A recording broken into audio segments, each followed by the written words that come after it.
Iaangat ko rin kayo, gagawin ko lahat para maraming maisama dito. I'm going to do everything.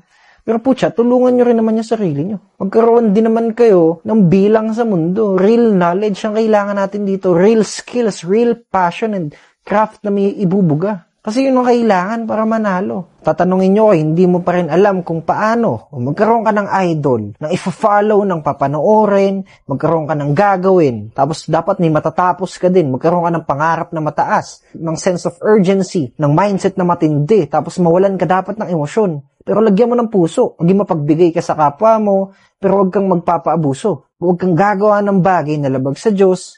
Ialay mo sa Kanya lahat. Sumama ka sa mga tamang tao at alagaan mo sila. At kapag may nakita kang ginto, huwag kang titigil hanggat hindi yan magiging diamante. Lahat yan, kailangan magkaroon ka. Kaya simulan mo sa mga yan. Kung hindi ka kikilos ngayon, sinasabi ko sa inyo, sobrang bilis magbago ng mundo. Ang dami ng bata ngayon na yumayaman ng todo.